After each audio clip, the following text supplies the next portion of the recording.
আমনের মৌসুম শেষ হতে না হতেই কুষ্টিয়ায় বাড়তে শুরু করেছে চালের দাম।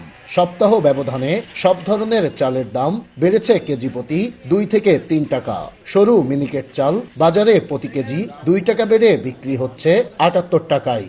কাজললতা চাল কেজিতে 2 থেকে 3 টাকা বেড়ে বিক্রি হচ্ছে 66 থেকে 68 টাকা কেজি দরে। বেড়েছে মোটা আটাশ চালের দামও। নতুন ধানের মৌসুম না আসা পর্যন্ত চালের দাম কমার সম্ভাবনা নেই বলছেন খুচরা বিক্রেতারা।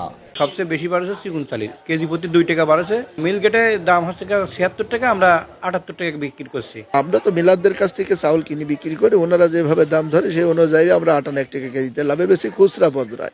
এদিকে নানা অজুহাতে মিল মালিকদের চালের দাম বৃদ্ধির এই প্রবণতায় ক্ষুব্ধ ভোক্তারা দুষছেন সিন্ডিকেটের কারসাজিকে। এখন তো মৌসুম শেষ, চালের দাম কমার কথা কিন্তু কমছে না, বাইরেই যাচ্ছে।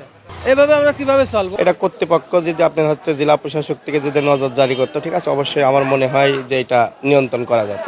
মিল মালিকরা বলছেন ধানের দাম বাড়ার কারণেই বেড়েছে চালের দাম। হঠাৎ করে এই চাউলের চাহিদা বেড়ে যায় বিভিন্ন অঞ্চলে, ধানের দামও বেড়ে যায়, যার কারণে চাউলের দাম কিছুটা বৃদ্ধি পেয়েছে। তবে সামনে রমজান, আমরা যা মাননীয় জেলা প্রশাসক মহোদয়ের সাথে আমরা বৈঠক করেছি, আমরা মনে করি যে আগামী সামনে রমজান মাসে চালের বাজার যে অবস্থায় আছে আর ঊর্ধ্বগতি হবে না।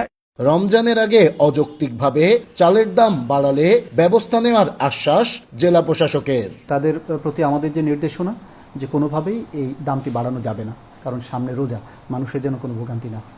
যদি তারা কোনোভাবে ধানের দাম বা এই চালের দাম বাড়ায়, তাহলে আমাদের যে আইনি প্রক্রিয়া আছে সেটি আমরা অবলম্বন করব, আইনানুগ ব্যবস্থা নেব এবং শাস্তি আরোপের দিকে যাব। শুধু আশ্বাস নয়, চালের বাজার নিয়ন্ত্রণে প্রশাসনের যথাযথ ভূমিকা দেখতে চাই সাধারণ ভোক্তারা। নাইদা সান্তিতাস, দেশ টিভি, কুষ্টিয়া।